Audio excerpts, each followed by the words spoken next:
Canarias se blinda con una normativa pionera que exigirá a cualquier turista que se aloje en las islas que presente un test negativo de coronavirus. Y este jueves analizaremos también el controvertido tema de la eutanasia, una ley que será aprobada en el Congreso en los próximos meses.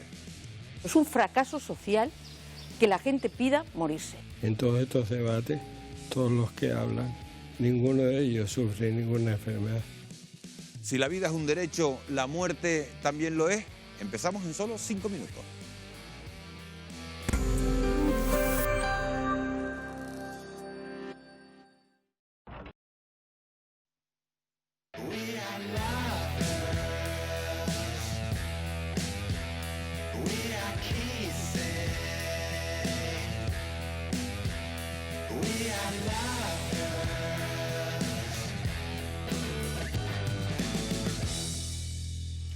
¿Qué tal? Buenas noches. Mientras nos preparamos para celebrar el Día de los Difuntos, el próximo domingo, España se encamina a la legalización de la eutanasia.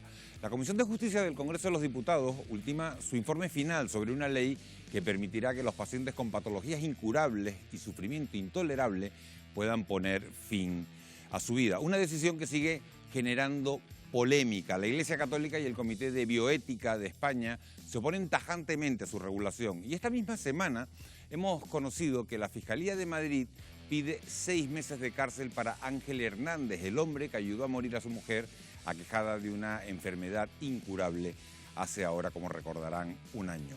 ¿El derecho a la vida incluye también el derecho a la muerte? Es la pregunta sobre la que gira el amplio reportaje que van a poder ver esta noche y del que debatiremos además con los especialistas de nuestra mesa de hoy.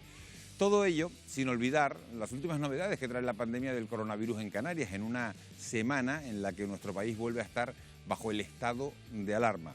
Vamos a saludar ya a nuestros especialistas de esta noche. Nos acompañan Guillermo de la Barreda, que es doctor en medicina. Buenas noches, Guillermo. Muy buenas noches. Nos acompaña también Emilio Sanz, que es vicepresidente de la Comisión Deontológica del Colegio de Médicos de Santa Cruz de Tenerife. Buenas noches, Emilio. Buenas noches. Nos acompaña también Iván López Casanova, que es doctor en medicina, y Buenas Carmen noches, García, Iván. que es psicóloga clínica. Buenas noches, Buenas bienvenidos a los cuatro. Gran parte de España, como decimos, a excepción de Canarias, está hoy bajo restricciones a la movilidad. De momento estas medidas no afectan porque la pandemia evoluciona también por el momento de forma favorable en este archipiélago. La pregunta es, ¿cómo hemos conseguido contener los contagios de una forma más favorable que en el resto del país? Wendy Fuentes, muy buenas noches. ¿Tú tienes algunas claves de por qué ha sido posible esa contención? Sí, otro jueves más con las claves, Miguel Ángel. Precisamente vamos a contar esas razones que explican un poco la diferencia de la incidencia del virus que está teniendo en Canarias con el resto, porque mientras en gran parte de España se aplican cierres perimetrales y las cifras de contagios rozan la alarma sanitaria, Canarias es un oasis con la tasa más baja del país. Fíjense, hoy el archipiélago presenta 78 casos por cada 100.000 habitantes en los últimos 14 días, cuando la media nacional se sitúa en 468 y comunidades como Navarra y Aragón están en 1.172 y 984 respectivamente. Hoy nos preguntamos por qué ocurre esto, así que vamos a analizar las causas que están detrás de esta diferencia de las que les hablamos. La primera apunta a la caída de turistas como factor clave en la reducción de los casos importados. Y unido a esto, el descenso de la movilidad interior de los trabajadores canarios, pues provocado por la caída de actividad y de empleo. Pero hay otras claves que explican la menor incidencia de la pandemia en relación al resto de España. Y es la preferencia que tenemos por el coche frente al transporte público. De hecho, la ocupación de guaguas ha descendido un 37% en las islas en lo que va de año. Además, nuestro clima, pues sí, también influye. Las temperaturas templadas permiten airear mejor los espacios cerrados y de manera natural, que es la principal recomendación para evitar contagios por aerosoles.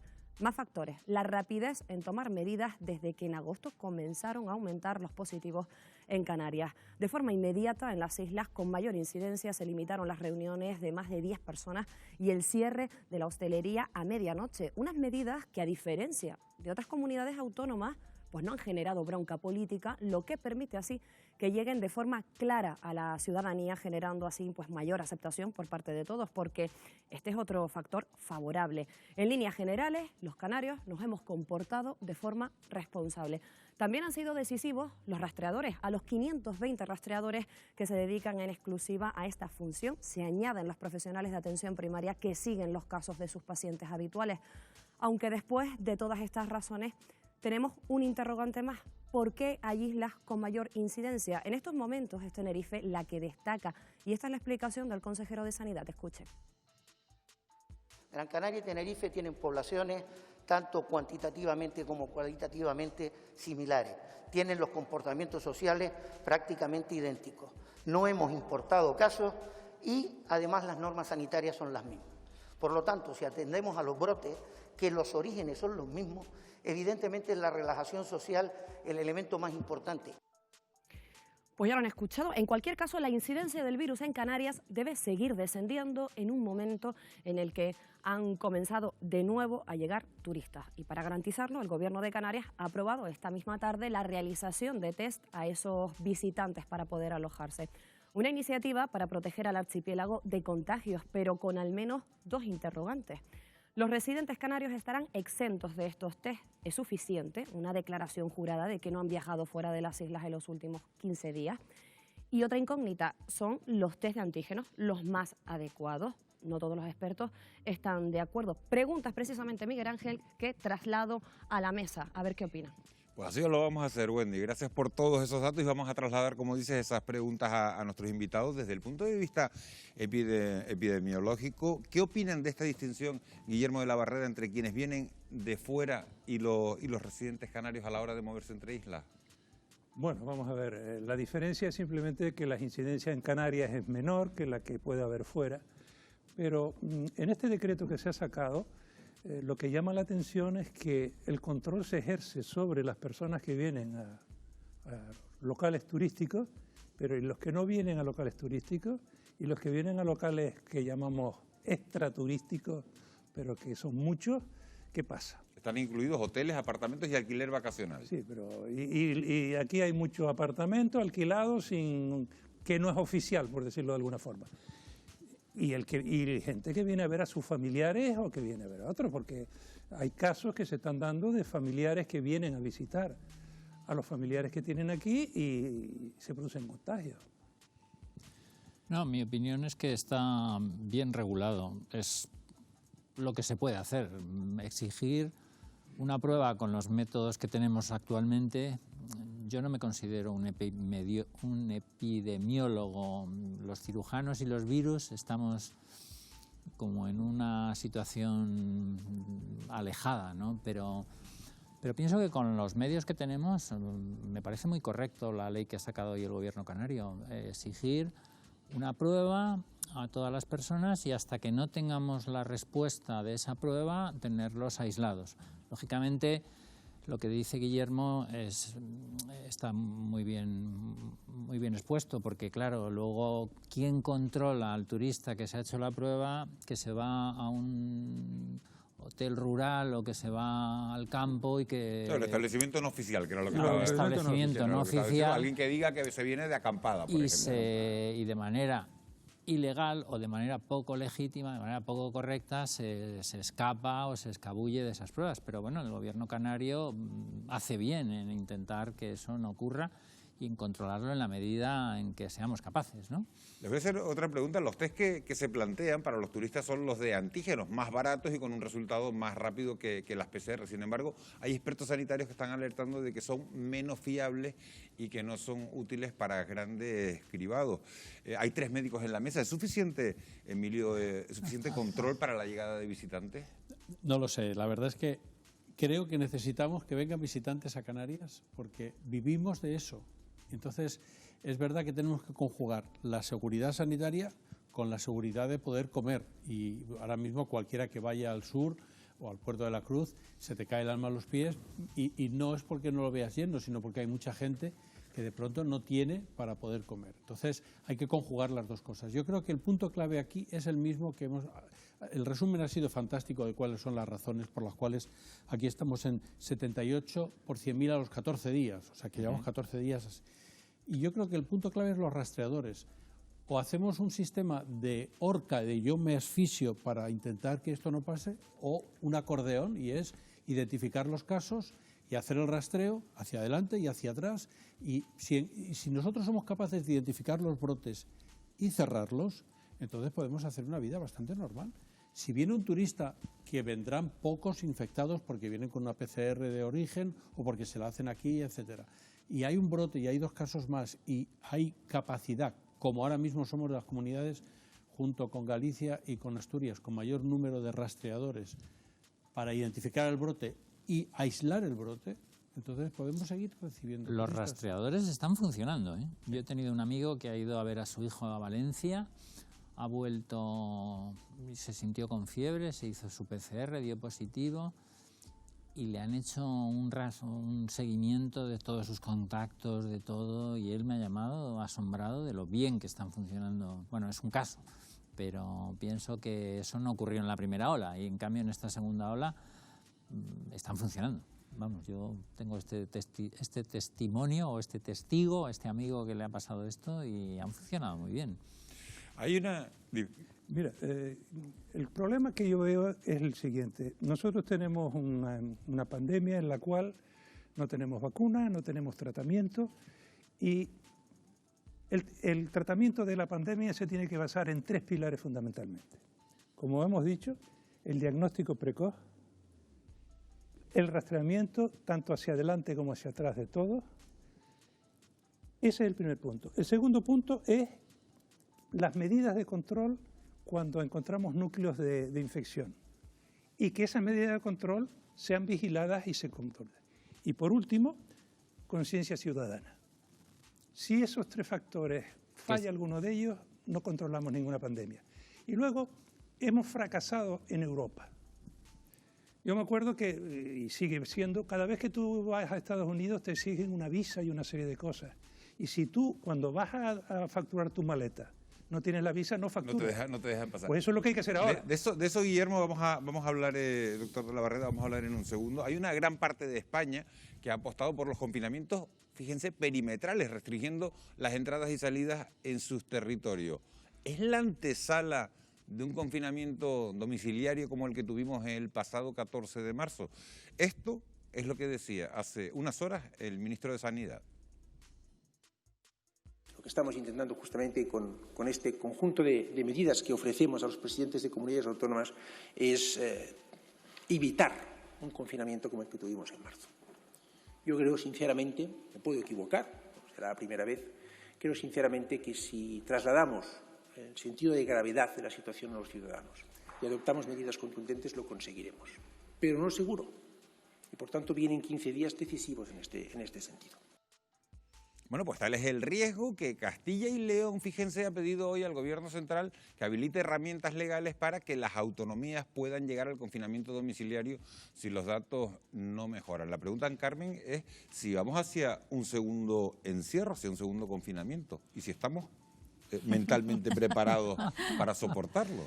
Hombre, yo pienso, se ha puesto en evidencia que Canarias es una zona privilegiada en este sentido, quizá aquí no, pero sí que es cierto que hay zonas pues en la península como Madrid o Barcelona que probablemente vayan a ese confinamiento.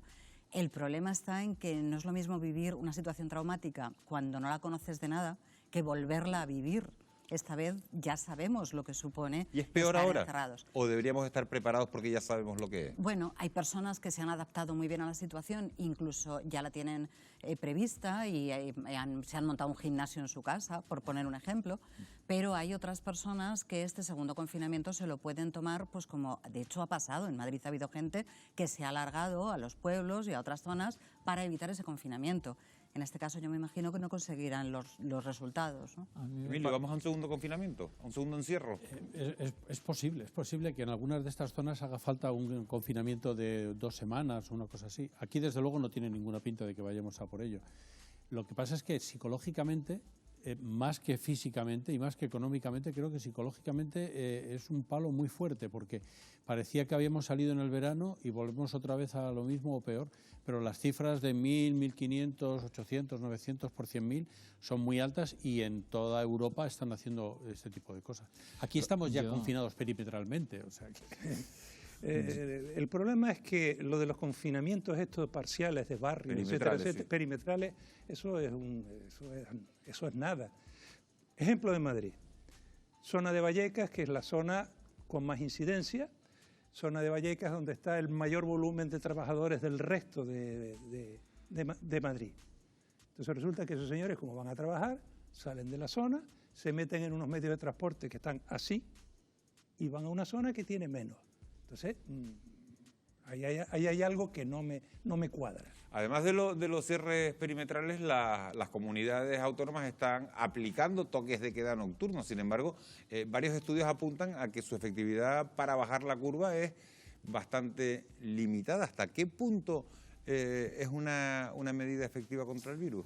Yo la veo efectiva en mi intuición, porque no soy, insisto, no soy epidemiólogo y no me he leído 200 artículos para tener evidencia científica, que es con lo que funcionamos. Pero yo sí que estoy en contacto con mucha gente joven en Santa Cruz, en la ciudad en la que vivo, y los jóvenes tienen poca sensación en Canarias, claro, de peligro. ¿Por qué? Pues yo creo que porque no han visto a casi nadie enfermo a su alrededor. De hecho, ahora cuando estábamos antes de empezar el programa comentábamos que a lo mejor desde los medios de comunicación sería bueno mostrar más la cara cruda de la realidad del COVID.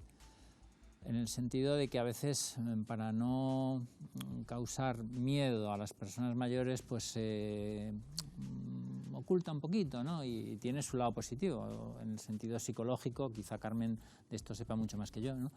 Pero yo detecto que los chicos jóvenes, cuando llega la noche, se quitan la mascarilla y si los dejas hacen un botellón. Bueno, Guillermo lo decía, ¿no? Que en su barrio hay botellones, llama a las autoridades y no atienden, no les da la vida para atender.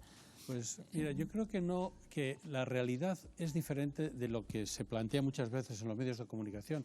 Hay ahora mismo, seguro. Esta tarde, había 5.800 casos activos en Canarias, de los cuales había 50 en UBI, 150 o 200 hospitalizados y el 96% en su casa. O sea, que la realidad del COVID no son los 40 de la UBI, son los 5.000 y pico que están en su casa. Estamos buscando la manera de detectar los casos de los que son, sobre todo los que son asintomáticos, y mientras sigue el debate sobre el control de fronteras a través de los test, en Finlandia, fíjense, han comenzado a usar perros para detectar la COVID. En el aeropuerto de Helsinki trabajan con 4 de ellos. Tardan 10 segundos en detectar el virus con casi un 100% de eficacia. En nuestro país, en el Hospital Clínic de Barcelona, ya existe un proyecto para adiestrar perros en la detección del cáncer de pulmón y estudian ampliarlo a la detección de los casos de COVID. Nos hemos ido hasta allí para conocer los detalles. Algunos países europeos como Finlandia están utilizando a perros adiestrados con éxito para detectar la COVID-19. Aquí en el Hospital Clínic de Barcelona está en marcha un proyecto que utiliza el olfato de estos animales para identificar enfermedades graves. Vamos a conocer las particularidades de esta iniciativa y las posibilidades que puede presentar en la detección del coronavirus. Ángela Guirao, una de las responsables de esta iniciativa que ha puesto en marcha el Hospital Clínic de Barcelona. ¿En qué consiste el proyecto?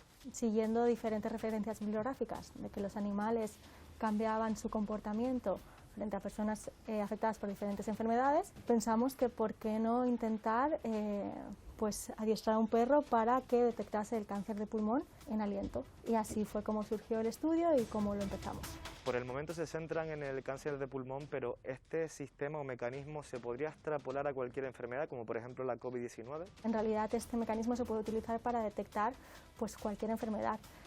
Todas las células tienen unos mecanismos metabólicos y hacen que se segreguen diferentes compuestos orgánicos volátiles, que es lo que el perro huele. En febrero nos planteamos intentar detectar el coronavirus. Lo que sucede es que como nosotros estamos trabajando con muestras de aliento, pues por problemas de bioseguridad pues decidimos no llevarlo a cabo, pero se podría haber hecho. Una vez se recogen las muestras de los pacientes voluntarios de este proyecto, se envían a la adiestradora para que continúe el proceso con los perros ya adiestrados.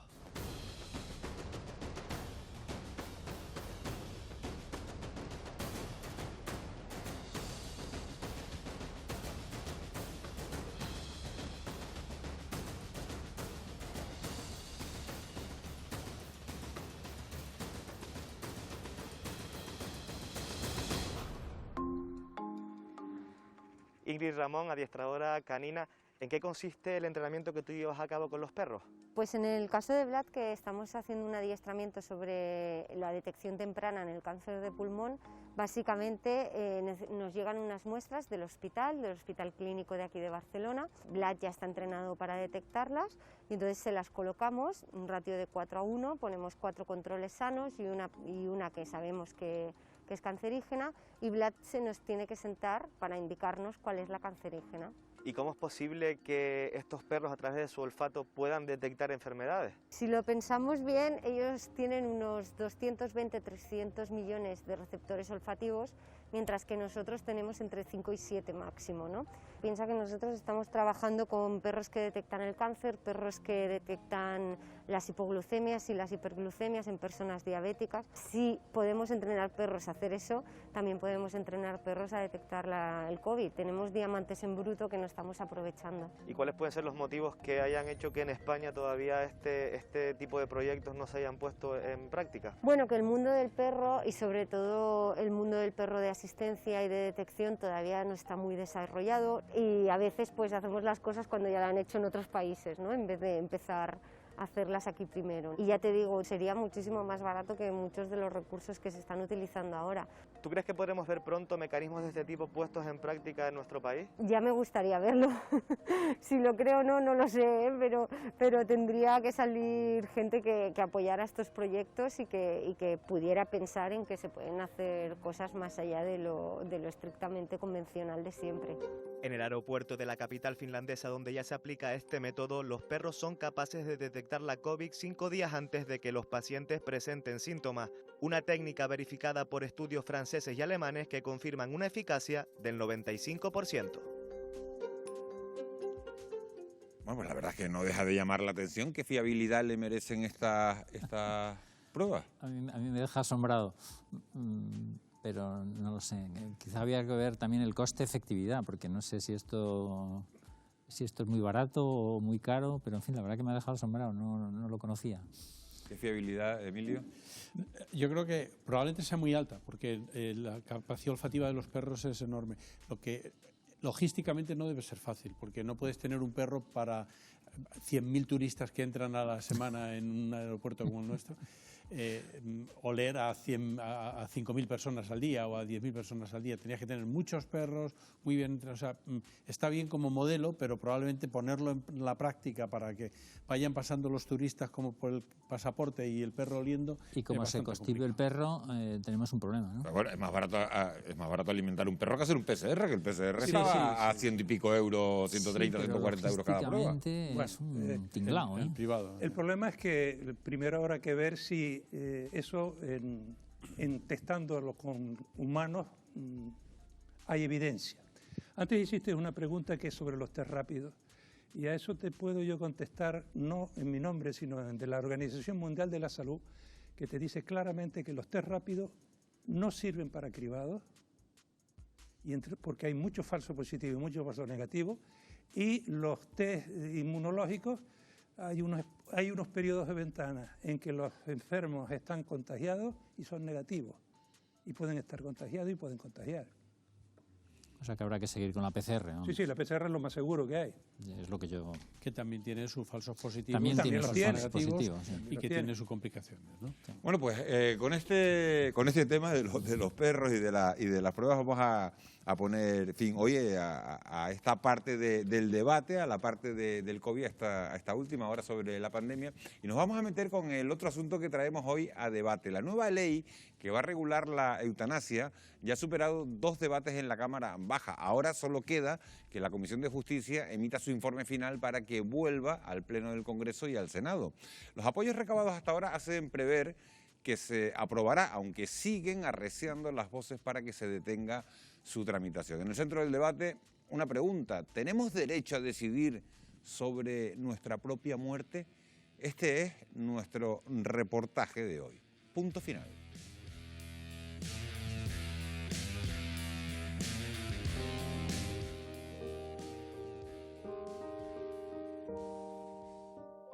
Somos los protagonistas de nuestras vidas. Comenzamos a escribir nuestro relato desde niños.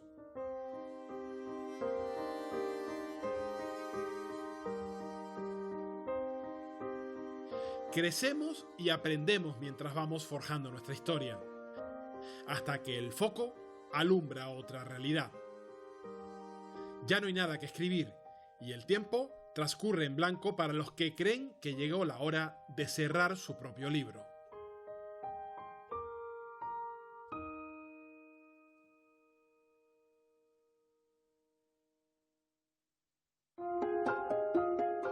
España está muy cerca de aprobar una ley de la eutanasia, una norma actualmente en tramitación parlamentaria que convertirá a nuestro país en el cuarto de Europa y en el sexto del mundo que permita poner fin a la vida con la intervención de un sanitario. Pero, ¿cómo será esa ley? La pueden solicitar personas que residan legalmente en España y que lo soliciten siempre por escrito.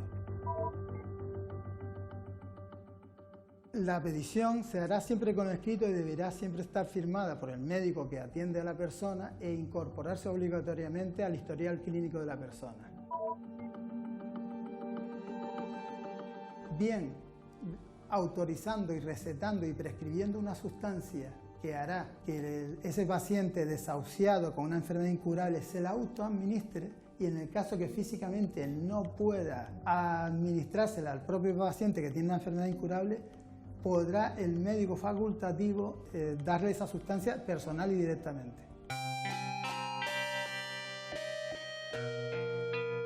En España hay unos 3.000 enfermos de ELA, una enfermedad degenerativa sin cura. La nueva ley permitirá que estas personas decidan cuándo y cómo morir. Una vez que te dicen qué es lo que tienes ELA, pues lógicamente no te lo tomas muy bien. Hay un periodo de negación en la que piensas que están equivocados y demás. Pero cuando ves lo que es la enfermedad y que te dan una esperanza de vida de 3 a 5 años, pues ¿qué puedes hacer ante eso? Lo único que tienes que hacer es asumirlo. Es una enfermedad que te deteriora, que pierdes totalmente la funcionalidad de tus manos, por ejemplo, y que terminas dependiendo de terceras personas para hacer cualquier cosa, que no hay ni solución ni medicamentos. Pero el futuro es el que es, ¿no? Posible traqueotomía y posible PEC, que es alimentación a través de un tubo que te sacan por un lado directamente del estómago. ¿Estar a favor de la eutanasia? En mi caso sí, sin ninguna duda. No es lógico seguir dilatando una situación de desgaste, de deterioro, para al final acabar muriendo de una forma bastante más dolorosa, ¿no? En todos estos debates, todos los que hablan, ninguno de ellos sufre ninguna enfermedad, están todos sanos y se atreven a hablar de lo que yo como enfermo tengo que asumir. Mis principios éticos y morales y mis creencias no le afectan a nadie. Sin embargo, las suyas sí me van a afectar a mí. No me permiten decidir qué es lo que quiero hacer yo con mi vida. Uno se despide insensiblemente de pequeñas cosas. Los enfermos a favor de la eutanasia llevan años solicitando una ley como la que previsiblemente se aprobará en breve en España. Pero, ¿cómo afronta una persona la dura decisión de querer morir? Muchas veces se vive muy en soledad.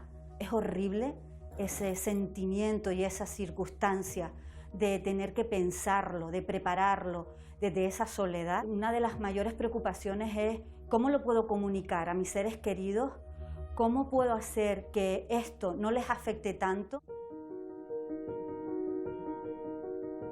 Paqui, ¿qué enfermedad degenerativa tienes? Pues mira, yo lo que tengo es esclerosis múltiple. Puedes tener problemas de audición, después tienes problemas al tragar, tienes problemas al hablar, puedo perder la sensibilidad de mis manos, dificultades, muchísimas. Paqui, ¿y esta enfermedad tiene cura?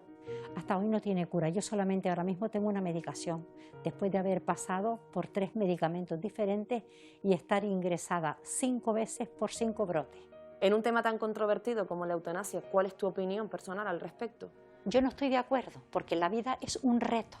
Entonces yo digo siempre, vívela, siéntela, canta, ríe, llora. Después puedes caminar, puedes jugar, te puedes caer, pero lo importante es levantarte y seguir el camino. Con la nueva ley, España formará parte de un reducido grupo de países en los que la eutanasia estará legalizada.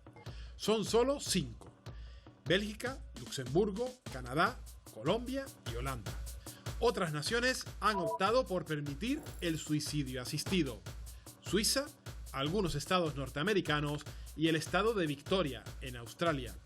En ellos es el propio individuo quien pone fin a su vida con la ayuda de otra persona. La ley de la eutanasia belga es una de las más liberales. Es el único país del mundo que no establece un límite de edad para solicitarla. En Bélgica, los pacientes solo necesitan el visto bueno de 2 médicos para recibir la ayuda para morir, como es el caso del doctor Yves Delors, con quien vamos a hablar. Doctor Delors, muchísimas gracias por estar con nosotros el día de hoy. ¿Qué diferencias encuentra entre un país como el suyo, Bélgica, con 20 años a sus espaldas en una legislación sobre eutanasia, y España, que apenas empieza a plantearlo? No conozco bien España, pero yo pienso que es la influencia de la religión católica. En España, yo creo que actualmente la religión todavía tiene mucha influencia. Para usted, ¿qué es la eutanasia? Respondo con el texto de la ley belga.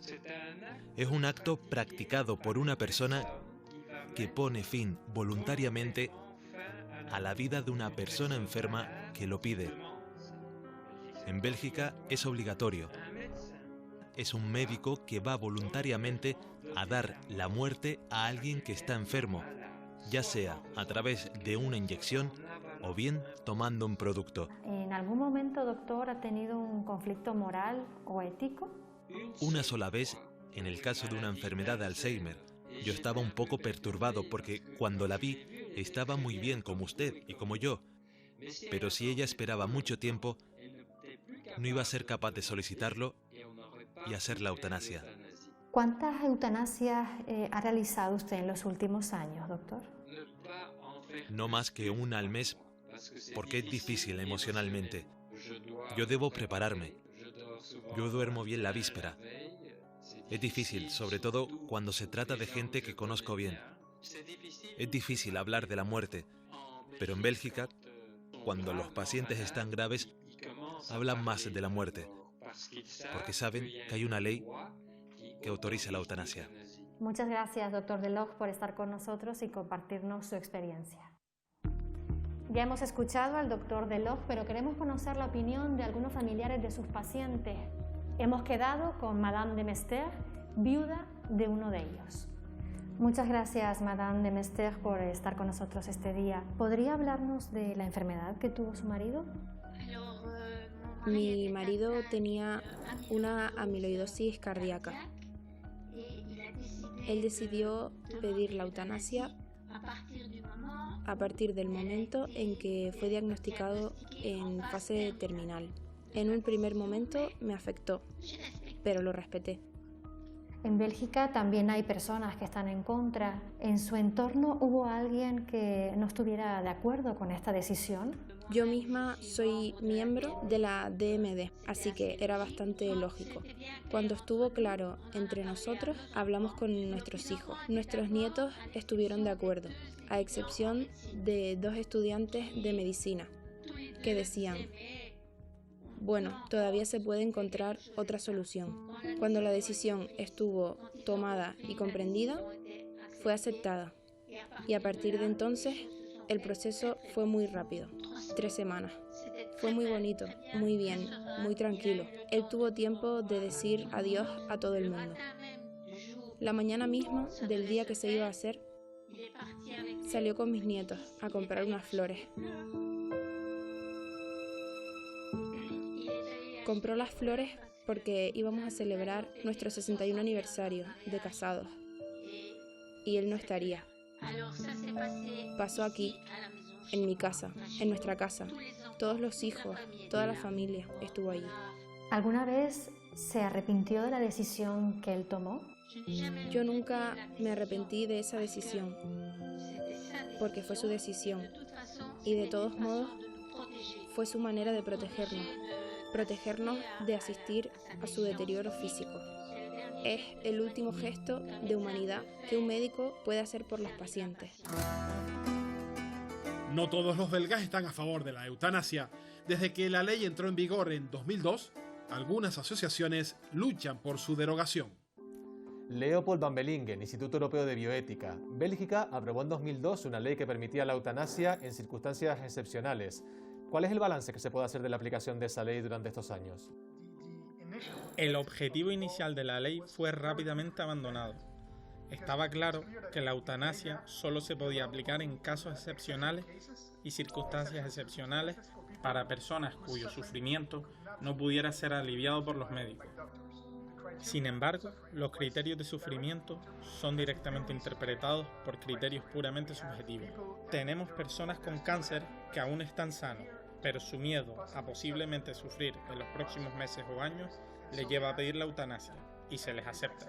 Ante todo ello, ¿cuál considera que debe ser la alternativa ante situaciones de enfermedad irreversible como las recogidas en la ley? El dolor físico sabemos que puede ser aliviado, en la gran mayoría de los casos, gracias a los cuidados paliativos.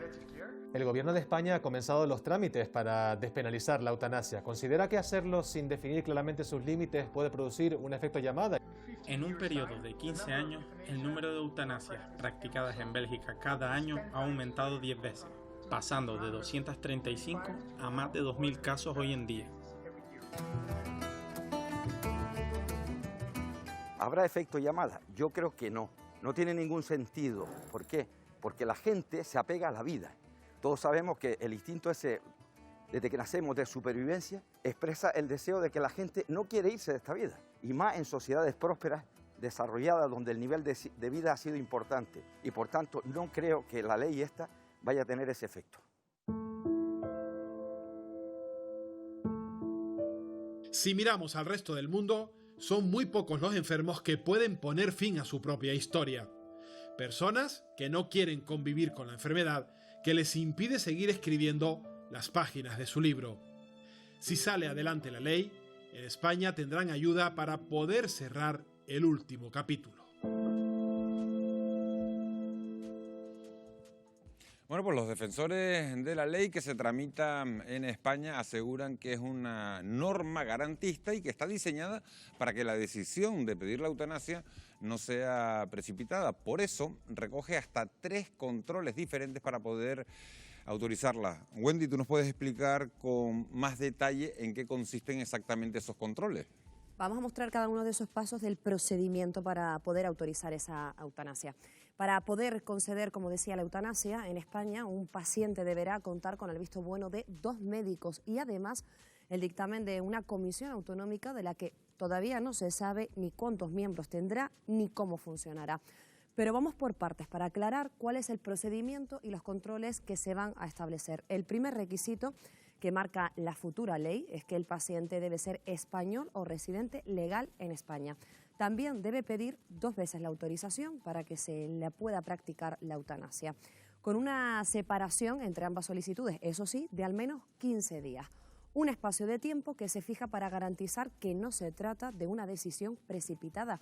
Una vez entregadas las 2 solicitudes, el médico responsable del caso deberá informar al paciente en menos de 48 horas. En ese momento tendrá que comunicarle el procedimiento y todas las alternativas terapéuticas a las que puede acceder antes de proceder a la eutanasia, incluidos también los cuidados paliativos. Posteriormente, el facultativo dejará pasar un día de reflexión antes de preguntar de nuevo al paciente si desea seguir adelante. Es entonces cuando llegamos al segundo filtro. El médico responsable tiene la obligación de pedir la opinión de otro médico al que la ley denomina médico consultor. Este consultor deberá estar formado en el ámbito de las patologías concretas que sufre el paciente y tiene un máximo de 10 días naturales para emitir su informe. Si ambos facultativos están de acuerdo, todavía queda el último paso, el informe favorable de la Comisión de Evaluación y Control de la Comunidad Autónoma donde se encuentre el solicitante. Este órgano decidirá si se aprueba o no la petición y lo hará a la mayor brevedad posible, según establece el proyecto de ley. Esta comisión será el órgano responsable de autorizar los casos propuestos en cada territorio y también tendrá que decidir en aquellos en los que el médico responsable no conceda el derecho a practicar la eutanasia. Unos órganos que tras la aprobación de la ley deberá estar constituido en un plazo de 3 meses. Lo que no fija la nueva norma es el número de miembros que debe tener esta comisión ni la cualificación que se exigirá a sus integrantes. Tampoco se define un reglamento de funcionamiento común para todas las autonomías, de forma que puede ser completamente distinto en cada comunidad autónoma. Este es el procedimiento con todos los filtros que se deben de llevar a cabo a la hora de presentar esta petición, Miguel Ángel. Bueno, pues ya tenemos más claro cuáles son esos 3 controles que incluyen a 2 médicos y a una comisión de evaluación y control. ¿Garantizan que la decisión del enfermo sea meditada, estos mecanismos? Sí, que la decisión del enfermo sea meditada, evidentemente lo garantizará probablemente. Otro problema distinto es cuál es el nivel de voluntariedad y el nivel de excepcionalidad. Creo que el Comité de Bioética de España, en el informe que publicó ahora, en 30 de septiembre, yo creo que la palabra fundamental del informe es compasión, porque evidentemente esto es un problema de compasión, es un problema de sufrimiento, es un problema de atención a la persona que lo está pasando mal. La dificultad radica en convertir la atención al sufrimiento y la atención al paciente y la compasión en un derecho subjetivo que exige una obligación por parte de otras personas y del Estado. Y creo que esto parece que es un detalle mínimo, pero cambia radicalmente el derecho de una paciente a que le ayuden frente a la obligación que puede tener un médico para matar a un paciente. Yo, según lo veo, hay aquí 2 puntos clave. Uno, yo no veo en ningún momento que se especifique que haya que realizar una valoración psicológica de esa persona. Hay personas que quieren morir, pero hay personas que quieren dejar de sufrir y no es exactamente lo mismo. Creo que el problema de la eutanasia en sí mismo es que estamos vinculando a otra persona que también tiene su ética, también tiene su conciencia, porque yo me puedo suicidar cuando a mí me dé la gana, pero en la eutanasia estoy implicando a un médico, que será un médico, pero también es una persona. Ahora, en mi opinión, aquí lo que falta irremediablemente es la valoración psicológica de esa persona para poder garantizar si se encuentra estable, en pleno uso de sus facultades, o realmente lo que le está pasando es que está harto de sufrir y cree que no hay salida, que eso forma parte de muchas patologías, cuando a lo mejor no es del todo así. Sí, yo creo que en este reportaje lo fundamental es que te genera una compasión profundísima por estos pacientes que tienen unas patologías muy duras de llevar, ¿no? La pregunta es la siguiente: ¿por qué todos los médicos de paliativos, la gran mayoría de los médicos paliativos con los que yo he tenido mucho trato, porque he participado en muchos cursos de formación de paliativistas en España, por ser máster en bioética y participar en la Universidad Autónoma de Madrid en cursos de formación? Claro, yo me planteo, ¿por qué todas esas personas que te dan una charla y dicen, a ver, yo he acompañado a morir a 20.000 pacientes? Entonces esas personas tienen una compasión gigantesca. ¿Por qué la mayoría no son partidarios de la eutanasia? Porque son partidarios de poner todo el poder de la ciencia al servicio de los enfermos que sufren. Entonces ellos se plantean y han hecho estudios que a mí se me cae, vamos, se me abren los ojos, decir, siempre que un paciente pide la eutanasia, ¿qué hay detrás de las peticiones de eutanasia? Porque a ellos no les interesa el debate político, ni la política, ni nada, les interesa al paciente.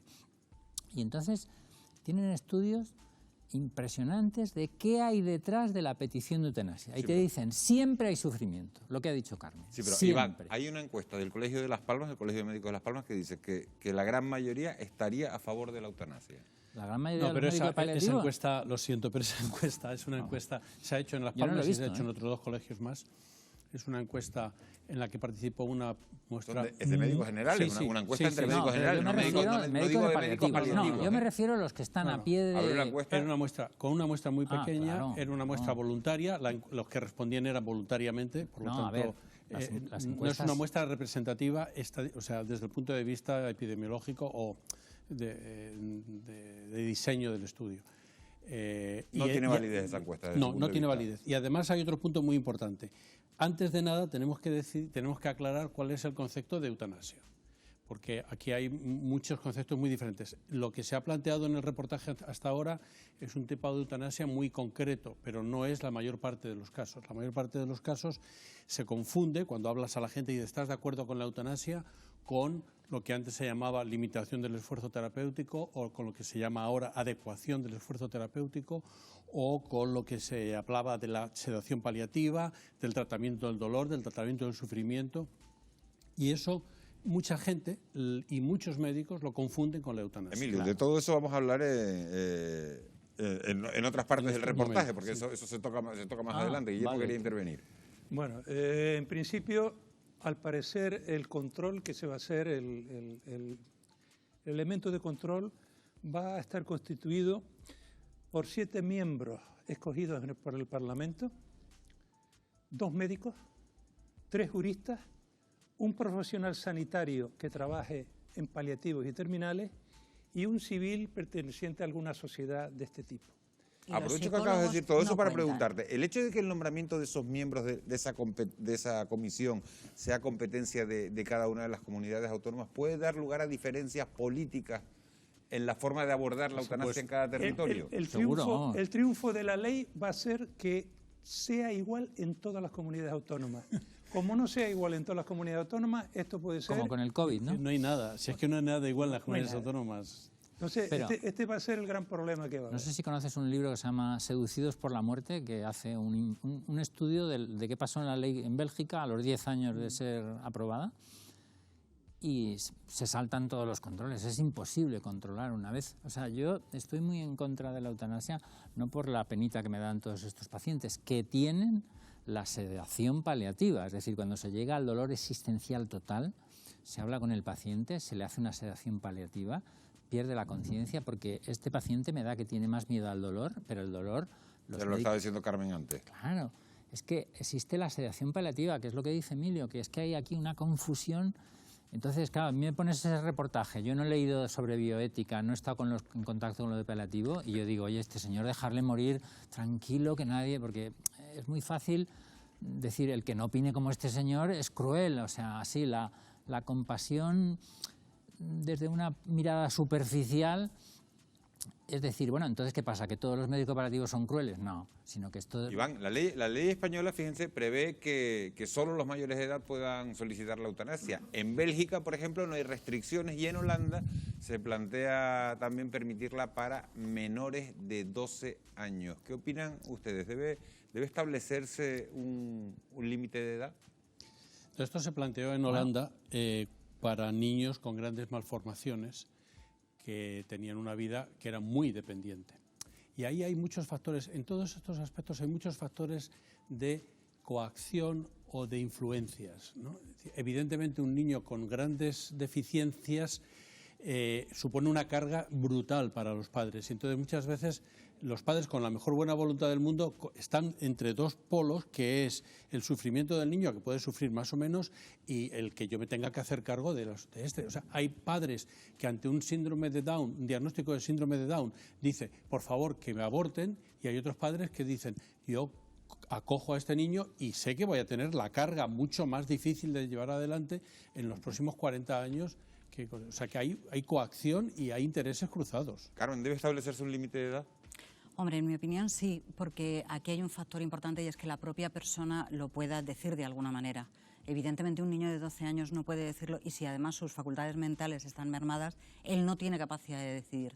En ese caso tienen que pasar a decidir los padres. Y ya tenemos esto que la ley ya esboza, que es, habrá intereses particulares en la situación, es decir, yo decido porque realmente no quiero que mi hijo sufra o porque no quiero sufrir yo.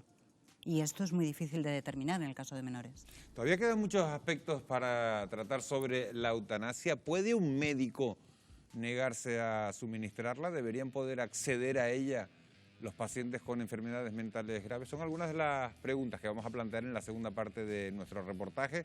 Lo podrán ver enseguida, a la vuelta de publicidad. No se vayan porque son solo 3 minutos.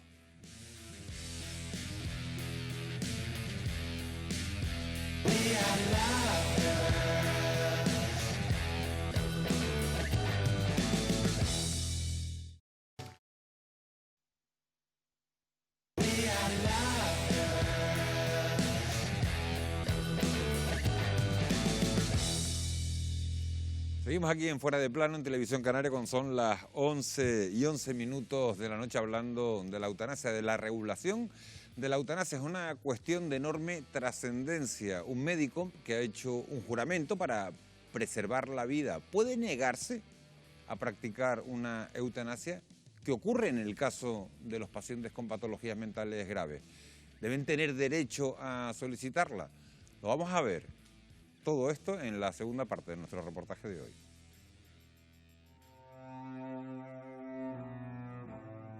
No resulta fácil la decisión de terminar el último capítulo.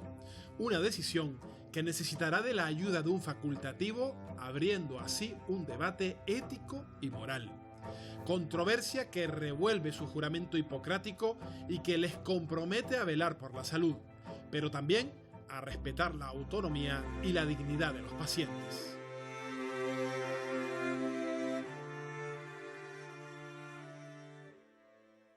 Cuando los médicos terminan sus estudios, se comprometen con el llamado juramento hipocrático.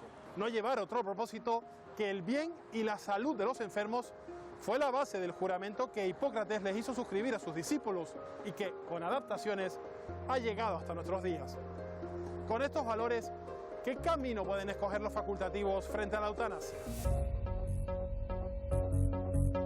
El Código Deontológico para toda España hoy en día prohíbe taxativamente que un médico colabore en un proceso de eutanasia. Sería un contrasentido que el Código Deontológico estuviera enfrentándose a una ley. Deberá de adaptarse, pensamos. Sin embargo, la discusión está siendo muy dura. Un médico podría decir, pues yo no la voy a practicar porque yo hago objeción de conciencia a la eutanasia. El Colegio de Médicos de Las Palmas preguntó a sus colegiados qué opinaban sobre la eutanasia. Más del 68% de los facultativos está a favor de su regulación. Otro 13% cree también que debería regularse, pero mantiene algunas dudas. Y solo un 12% está en contra.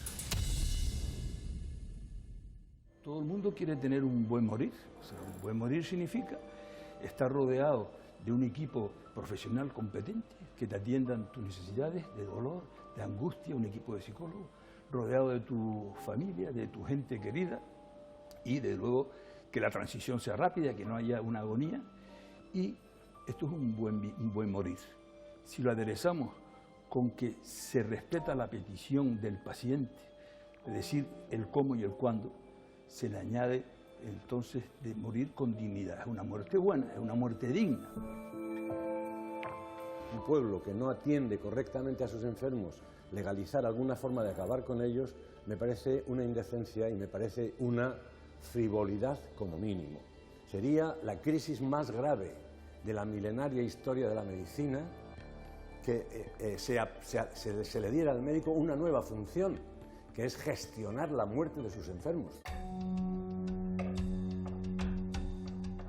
El proyecto de ley pues tiene pensado crear un registro. Hay que tener en cuenta que la eutanasia es un tema muy polémico y solo muy pocos países lo tienen regulado, de tal manera que aquí en España lo que se va a hacer es que aquellas personas que tengan, digamos, alguna reserva mental a la hora de ejecutar una eutanasia se inscriban en el registro que se tiene pensado para ello, para que esos médicos no lleven a cabo la eutanasia. Alma mía sola, siempre sola. Hoy, El Código Penal es contundente. Las personas que induzcan o ayuden a otra a quitarse la vida se enfrentan a entre 2 y 10 años de cárcel. Con una excepción: la pena se reduce si existe una petición expresa o si hay una enfermedad grave. Mi vida acababa de cambiar radicalmente y yo aún no lo sabía.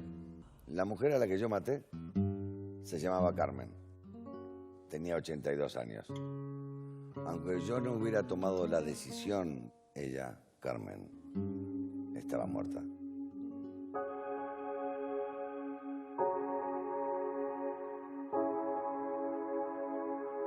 Marcos Horman llegan a Canarias con el espectáculo teatral Celebraré mi muerte. ¿Cuál es el mensaje que se esconde detrás de esta obra? El mensaje que esconde la obra, creo que la idea de los tres que hemos hecho esto es un mensaje positivo hacia la vida. Una situación humana donde hay un sufrimiento, donde se mezcla un poco la risa, el llanto, las ganas de vivir y con una realidad que es aceptar el final de la vida. Ante un pedido explícito, ¿qué pasa con el médico que está enfrente de una situación así y cómo actúa en consecuencia? Creo que la obra es un canto a la vida por sobre todas las cosas. Hace 15 años que tomas una decisión que te cambia por completo la vida. Te conviertes en el primer médico español condenado por practicar la eutanasia. ¿Por qué tomas esta decisión, Marcos?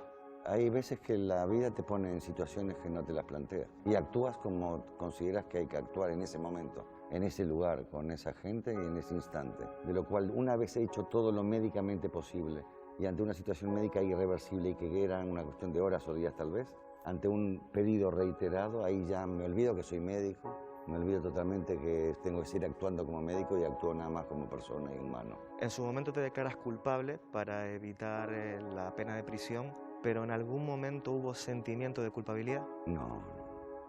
De hecho, no fue una noche de tortura para mí. Fue una noche diferente, por supuesto, porque no me había pasado nunca antes, pero no, de culpa no, ni de tortura para nada. La tortura vino después. Digamos que es como, siempre me gusta usar la palabra esta de tsunami que te arrasa la vida. Si tuvieras la posibilidad de volver atrás en el tiempo, ¿volverías a tomar la misma decisión? Si aquella noche tan complicada y todo lo que hemos pasado sirve para, de repente haya ayudado un granito más en una escalera hacia una ley que pueda otorgar esta opción a la gente que lo pida, pues obviamente que lo volvería a hacer sin ninguna duda. Hope there's someone who'll take care of me when I die. Will I go? Con la futura ley española, la muerte asistida será una opción para enfermos graves que padezcan un sufrimiento intolerable tanto físico como psíquico. ¿Se debe aceptar la eutanasia cuando el paciente no se encuentra en estado terminal? ¿Está justificada en aquellos que tienen una enfermedad mental? En Holanda, sí. Aurelia Brouwers, de 29 años, recibió veneno prescrito por un médico por sus problemas mentales. Desde los 12 sufría depresión crónica, ansiedad y psicosis.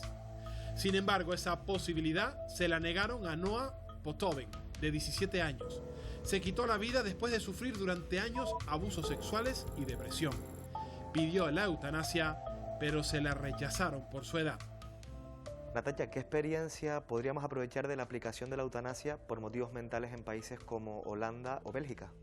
Bueno, yo creo que lo más importante es poner a la enfermedad mental y al sufrimiento que genera la enfermedad mental en parejo al sufrimiento que generan otras enfermedades físicas invalidantes sobre las que sí que parece que hay un consenso prácticamente universal. Es un punto de partida al menos interesante para tener en cuenta cuál es la realidad de estas personas, el sufrimiento que entraña la enfermedad mental y quizás abrir pues varios campos donde nos hagan plantearnos nuevos escenarios. El concepto de sufrimiento insoportable, que muchas veces se relaciona a esta cuestión de eutanasia, ¿es medible? ¿Se puede delimitar de alguna manera? Insoportable es una cuestión muy subjetiva, ¿no? Sí es cierto que existen escalas validadas de graduación pues, de determinados tipos de sufrimiento, pero al final no deja de ser un concepto subjetivo basado en la escala de valores de cada uno. Por ejemplo, cuando una persona tiene un episodio depresivo grave, el sufrimiento es prácticamente insoportable. No obstante, tiene tratamiento. En estos supuestos que nos plantea, ¿un paciente podría tener capacidad de decisión? Una de las indicaciones que solemos dar es que no es momento de tomar decisiones excesivamente trascendentes, por lo menos hasta que la clínica mejore un poco, hasta que el tratamiento empiece a ser efectivo. Cuando el sufrimiento físico o psíquico es insoportable, ¿es la muerte la única opción? Los detractores de la eutanasia defienden dar prioridad a los cuidados paliativos. En Canarias hay unas 6.500 personas que requieren esta asistencia. No es necesario legalizar la eutanasia y lo que sí que es urgente es resolver los problemas de los enfermos que la puedan solicitar, incrementando los programas de cuidados paliativos y aumentando notablemente el número de centros sociosanitarios para dar respuesta a los enfermos que en teoría, si no tienen esos recursos, van a solicitar la eutanasia. Cada día se mueren 75.000 enfermos con necesidades paliativas y con un sufrimiento intenso porque no reciben los cuidados que necesitan, no tienen acceso a un buen servicio de cuidados paliativos.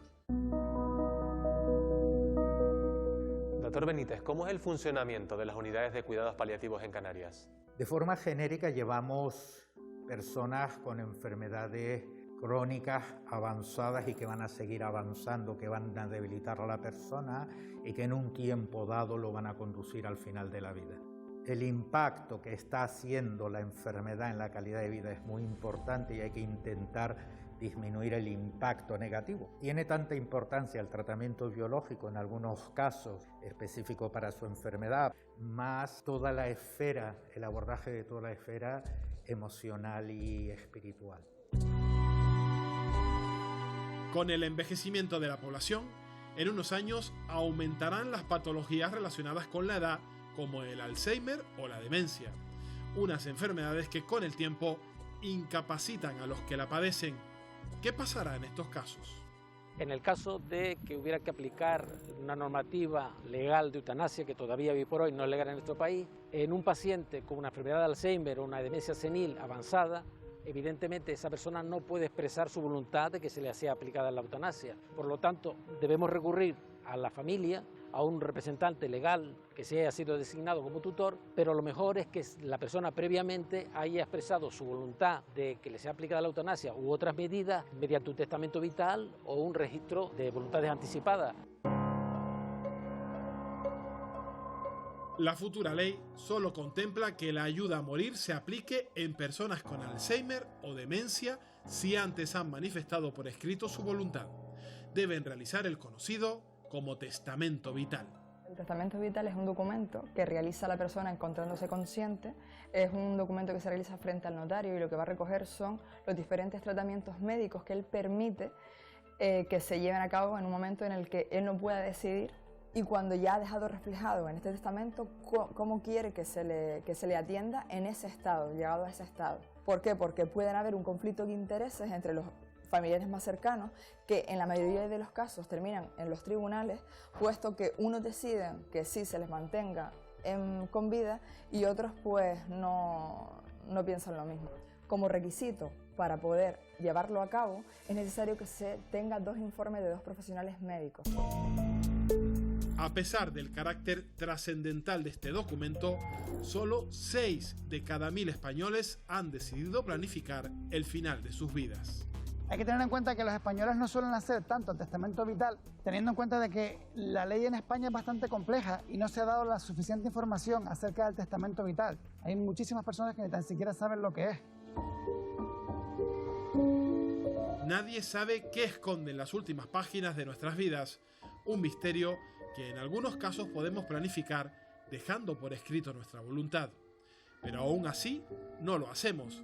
Quizás nos falta valor para pensar en nuestro propio final.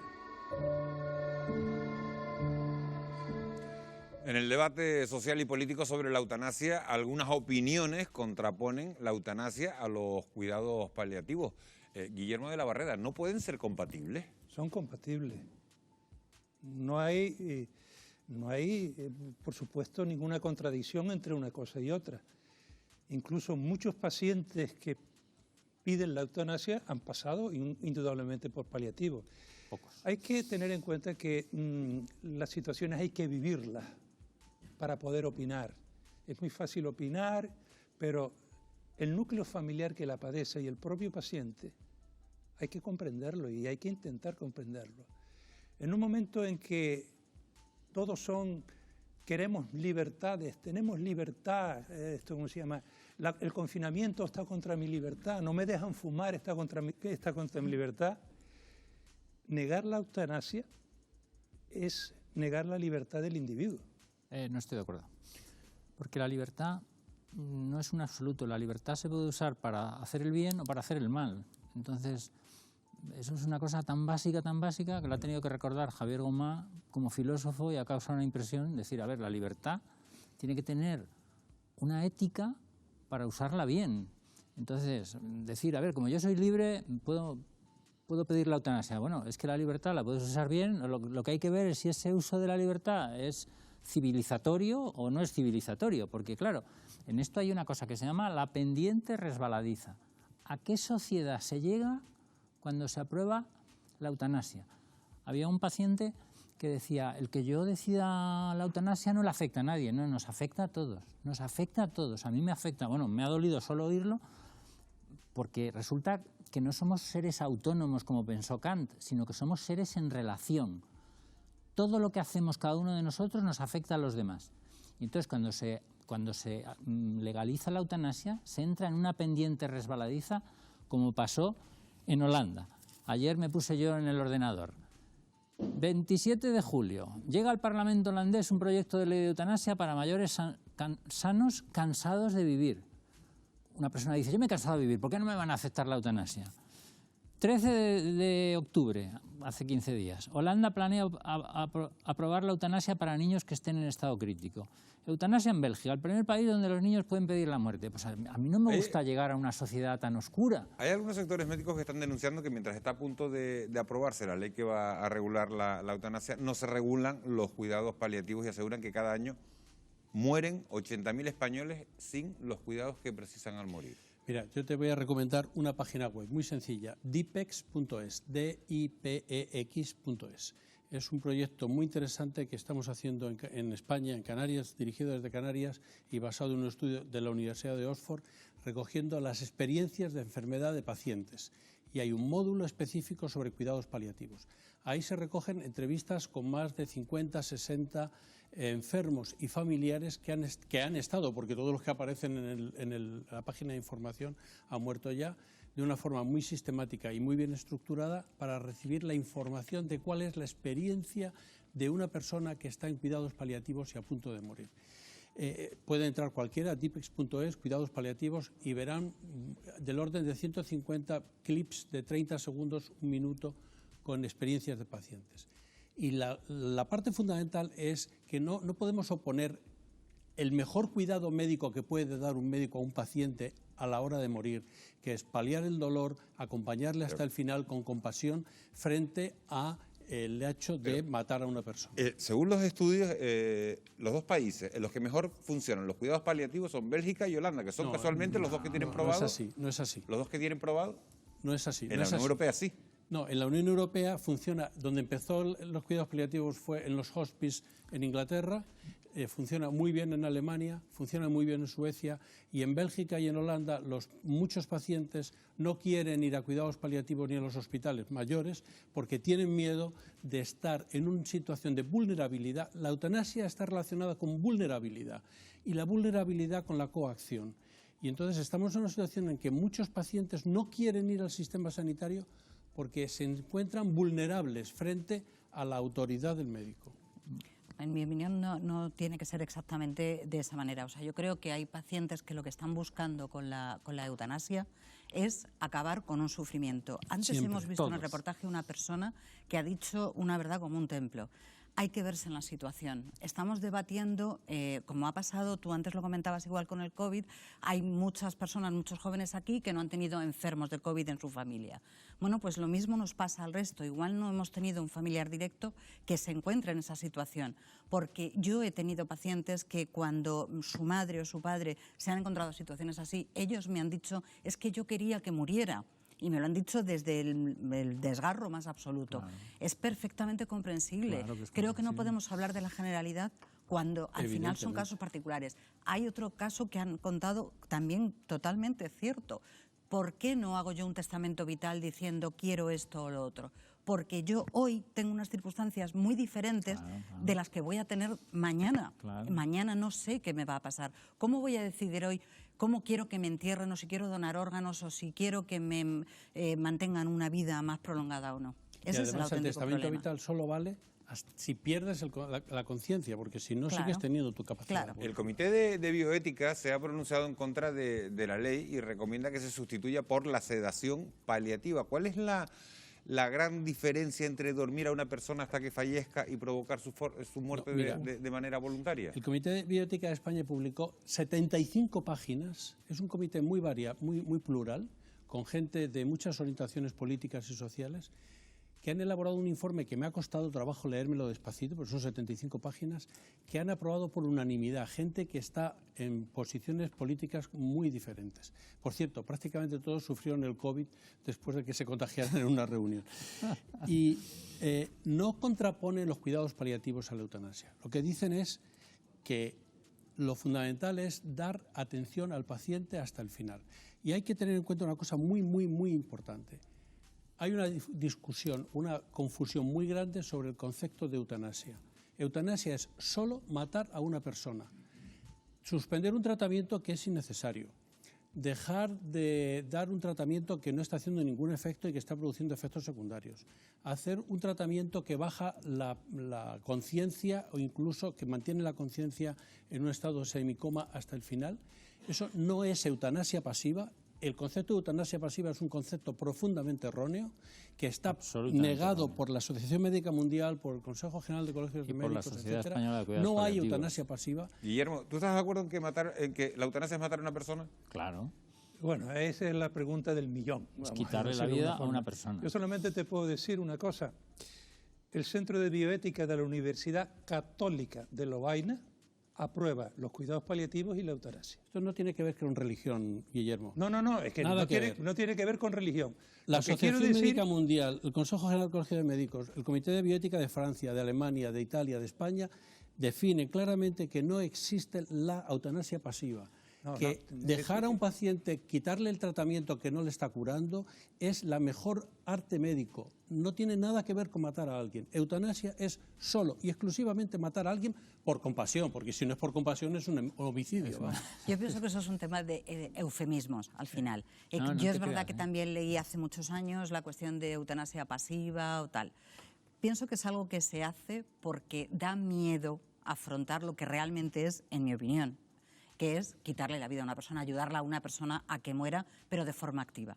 Lo que pasa es que como eso nos da miedo, nos inventamos un montón de eufemismos, igual que en Estados Unidos se inventan la pena de muerte para no hablar de estamos matando a una persona que haya hecho lo que haya hecho. Pero simplemente es para callar la conciencia del médico en este caso. No es Por lo así. tanto, Mira, eutanasia es eutanasia. Hace 2 años dirigí la tesis doctoral de un médico de medicina paliativa que estaba utilizando un opioide, el más potente que hay en la sedación paliativa de pacientes con cáncer. Y se estuvo analizando de una forma muy detallada hasta qué punto eso aceleraba la muerte de los pacientes y pudimos comprobar que en ningún caso modificaba el curso de la muerte. Modificaba los síntomas, modificaba la angustia de la disnea, modificaba el malestar de las últimas horas, días de los pacientes, pero en absoluto los cuidados paliativos o la sedación paliativa es matar al paciente, es quitarle los síntomas refractarios al final de su vida. Claro, yo te hablaba de la eutanasia, en la confusión esta de ¿por qué le ponemos el apellido de pasiva? Porque da miedo y es una manera de suavizarlo. Quizá fue una trampa para eso, pero por eso ha sido abolida. Ya no se habla en bioética, no se habla de eutanasia pasiva porque es un término que confunde más que da luces, ¿no? la legalización de la eutanasia podría suponer una presión psicológica para el paciente que se siente una carga. Ahí está esa pregunta. Lo que está claro es que se la plantean todos los médicos de paliativos. En el momento que se legaliza una carga, han visto un montón de familias que llegan, bueno, abuelo, y quizá ya está recogida en todos los países donde ha sido. Claro, es que hay muchas consecuencias de la eutanasia que aquí no hemos visto y que ya han padecido los holandeses y los belgas. Como, por ejemplo, se hizo una encuesta anónima en Holanda de por qué habían hecho los médicos eutanasia y salieron causas que no os podéis imaginar. Por falta de camas, porque este paciente ya no tiene calidad de vida, pero eso lo decide un enfermero o lo decide otra persona, o sea, sin consultar al propio paciente. Y en el fondo llega un momento que no se puede controlar. Te metes en una pendiente resbaladiza que es muy oscura. Lo que está claro, Iván, es que la eutanasia plantea un fuerte dilema moral, también religioso, dilema que se ha reflejado en multitud de artículos, en libros y hasta en películas, como es el caso de Ramón Sampedro, cuya historia fue llevada al cine en la oscarizada Mar Adentro. El de Sampedro fue sin duda el caso más mediático de nuestro país. Aquejado de una tetraplegia, tras un accidente en el mar, permaneció tumbado en una cama durante 30 años, hasta que Ramona Maneiro le ayudó a morir. Hemos hablado con ella y lo van a poder ver, ese testimonio, en la última parte del reportaje. Será en menos de 2 minutos.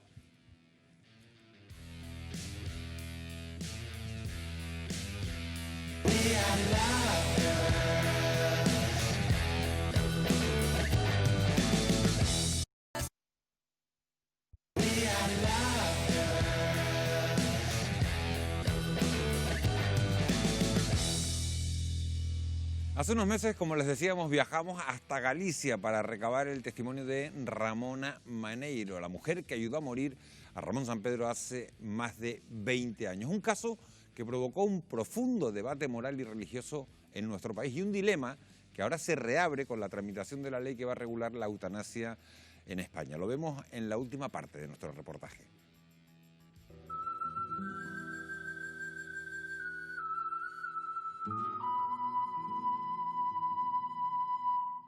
En España son varias las personas que han ayudado a otras a poner punto final a sus vidas. Lo han hecho de manera clandestina, cometiendo un delito y corriendo el riesgo de acabar en prisión. Algunas historias son muy conocidas, como la de Ramón Sampedro.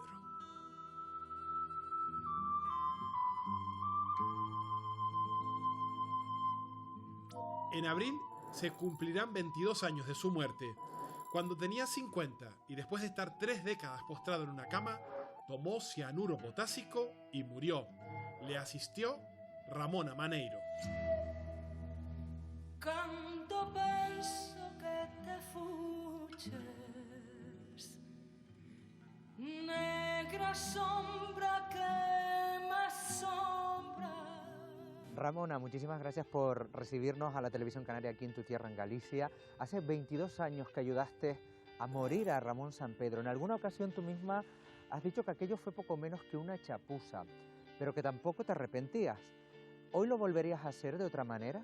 Es muy complicado decir hoy lo volverías a hacer de otra manera. No porque si no, no estaríamos hablando, pero para mejorar las cosas yo creo que esto tenía que haber servido de que no se puede hacer chapuzas con las personas que tienen deseos de morirse, de acabar y poner punto final a un sufrimiento. Del estado en el que se encontraba Ramón en aquel momento, ¿qué fue lo que más te impulsó a tomar la decisión de ayudarle a morir? Nadie me empujó ni la situación siquiera. Yo decidí ayudarle en su momento cuando lo necesitara y cuando lo deseara, pero siempre cuando se legalizara, ¿no? Pero bueno, él por circunstancias de la vida lo adelantó y lo hizo en aquel momento. Me empujó, pues nada, yo decidí que le ayudaría y bueno, sin buscarle más vueltas. ¿Tuviste dudas en aquellos días? Ninguno. Ni antes ni después. El día que lo decidió, dice, esta noche quiero marcharme. Y le digo, ¿seguro? Y dice, sí, quiero ya poner punto final.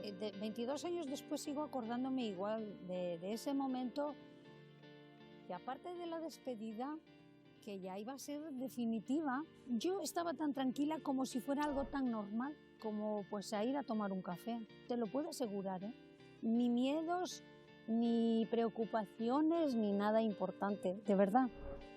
Me dolió después por lo de la chapuza, porque yo viví la chapuza, yo viví esos minutos o esos segundos o ese tiempo que estuvo de agonía, para mí fue eterno, me dolió mucho eso. ¿Tú con el tiempo has sabido algo de aquellas personas que de una u otra manera tuvieron que participar también en aquellos días? Sí y no. Realmente me he sentido sola todos estos 22 años, me he sentido muy sola y no, mejor no he sabido nada de nadie. Cuando decidiste hacerlo público unos cuantos años después en un programa de televisión, ¿cuál fue la reacción de la gente de tu entorno? Bueno, la gente de mi entorno lo sabía. Yo he sobrevivido, he vivido pasándome los días. Cuando hablaban del tema y me llamaban, yo hablaba, pero no decía nada más allá de. ¿Crees que hay muchas Ramonas Maneiros o Ángel Hernández en nuestro país ayudando a morir a seres queridos? Sí que tiene que haber, porque es triste que la gente esté sufriendo y que nadie pueda ayudar. Ramona, de verdad, muchísimas gracias por tu tiempo y por habernos recibido. A vosotros. La inmensa mayoría de los españoles apoya la regulación de la eutanasia. Según algunas encuestas, el 85% de la población. En la posición contraria, encontramos, por ejemplo, a los estamentos eclesiásticos. Pese a ello, la opinión pública es contundente y favorable a este derecho, incluso entre sus feligreses. Antonio, teólogo, y Gabriel, enfermero, ambos creyentes. Antonio, ¿cuál es su postura acerca de la eutanasia? Evidentemente mi postura es en defensa absoluta de la vida. A mí me preocupa el hecho de considerar como un derecho subjetivo algo que de por sí no es un derecho. El derecho es el derecho a la vida, pero el derecho a morir y decidir cuándo uno quiere morir, a mí me parece que es arriesgado. Yo sí me voy a posicionar directamente en una opinión, y es que yo sí estoy a favor de la eutanasia. Hablabas de una cosa fundamental, que es el derecho como persona. Precisamente, tener la eutanasia es darle un derecho más a una persona, y es el derecho de poder morir cuando yo lo decida. Antonio, ¿usted considera que una persona que es creyente puede estar a favor de la eutanasia? Me quiero remitir al documento que firmaron el año pasado, pues las 3 religiones monoteístas, ¿no? Suscribieron un documento en el que expresaban pues su oposición abierta a la eutanasia y su defensa encendida de los cuidados paliativos, ¿no? Creo que el camino más adecuado sería ese. Te voy a hacer un símil, ¿vale? Una pequeña metáfora. Esto es como la política. Cuando votas a un partido político, no siempre estás de acuerdo al 100% con su programa electoral. Lo mismo me pasa a mí con la Iglesia. No estoy de acuerdo al 100% con todo lo que plantea, pero soy creyente y eso no me va a impedir estar a favor de la eutanasia en este caso. Nosotros decimos que vida digna sí, y por tanto eutanasia no. Habría que trabajar más por unas condiciones de vida dignas, justas, salario, vivienda, sanidad, educación, medio ambiente, ecología, etcétera. Antes eso que plantearnos quitarnos del medio porque nos parece que somos un problema. Con las enfermedades degenerativas habría que respetar, creo yo, la libertad de las personas, pero realmente la libertad. Habría que ver qué es lo que realmente quieren, si su contexto social, familiar, económico es digno, están bien. El derecho está informado por el debate ético y también por la presión de la realidad. Estamos ante una demanda que lleva ya un largo recorrido. La autonomía del individuo es el principio básico que articula precisamente esa despenalización. Decido sobre mi vida, decido también sobre mi muerte. Claro, esta visión con el cristianismo quedó oscurecida. La eutanasia se convertirá en un derecho en España, una opción que podrán elegir aquellas personas que decidan acabar con su vida en caso de sufrimiento físico o psíquico a causa de una enfermedad incurable. Pero no es un derecho compartido por todos. En una sociedad democrática como es la nuestra, se debe legislar para la pluralidad de creencias y valores de la ciudadanía.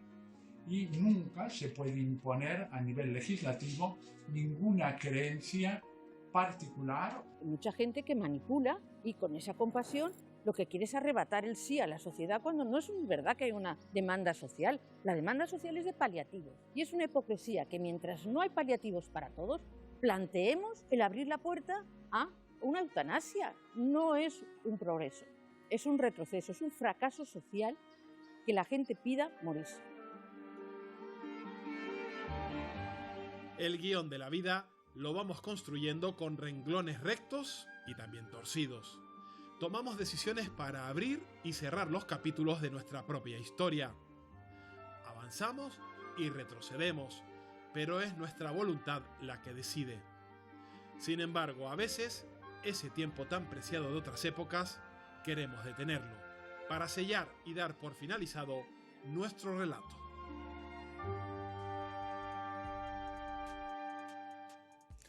El caso de Ramón Sampedro impactó a la sociedad española, pero no ha sido el único. Hace tan solo un año Ángel Hernández ayudaba a morir a su mujer, María José Carrasco. Lo grabó en vídeo para dejar constancia de que ella se lo había pedido para acabar con los intensos dolores que le producía una enfermedad incurable. Ahora la Fiscalía de Madrid pide 6 meses de prisión para él. Sucesos como este, Guillermo, deben acelerar la aprobación de esta ley.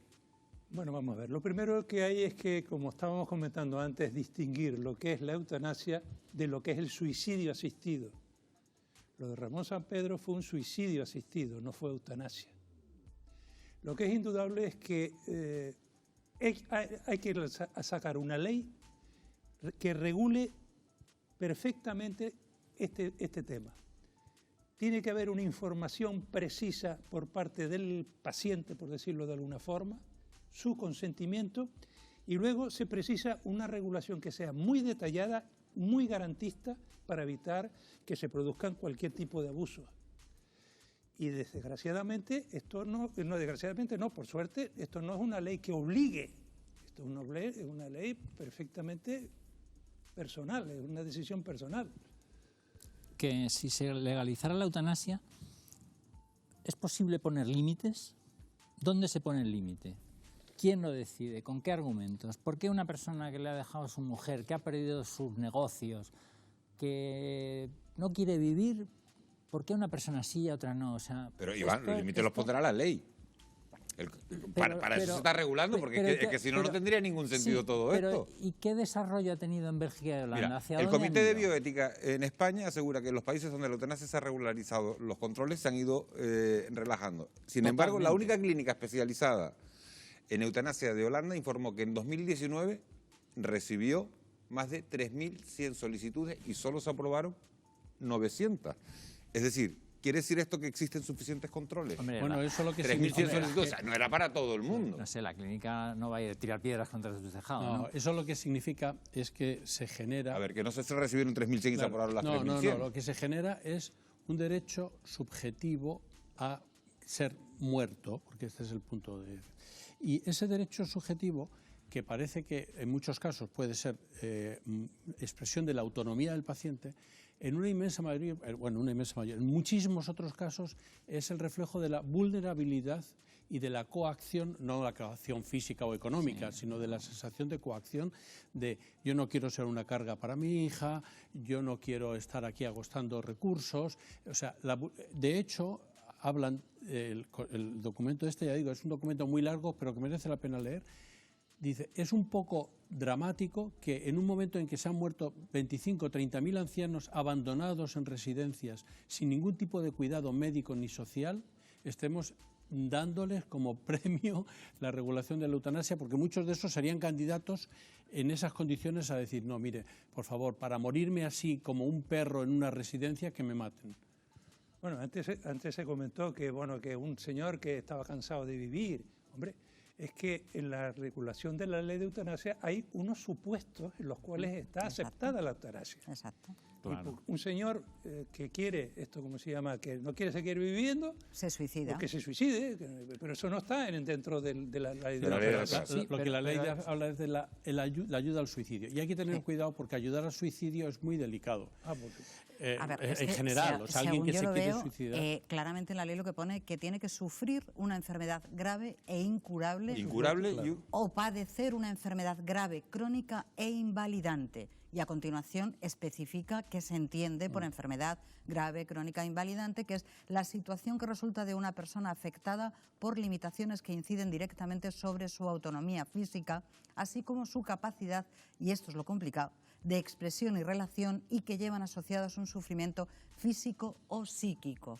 El físico puede llegarse a valorar más o menos, pero ¿cómo valoramos el sufrimiento psíquico? El sufrimiento físico se trata. O sea, ahora mismo, Claro, si una ¿y persona cómo se muere valoramos con el dolor, en el psicológico? 99% de los casos lo que tiene que hacer es cambiar de médico. Claro, claro. O sea, Pero por alguien que urgentemente. sepa tratarle bien Pero el ¿y dolor. el sufrimiento psíquico Ese es que el va más asociado difícil. al Ese social? es el más difícil, claro. Que es lo que comentabas Claro. tú. Soy una carga para mi gente. Es que, a ver, mi hija trabaja en un hospital y en Madrid y durante el COVID ha habido ancianos que se les ha dejado en el hospital y se han largado y no han conseguido localizar a los hijos cuando les daban el alta. Claro.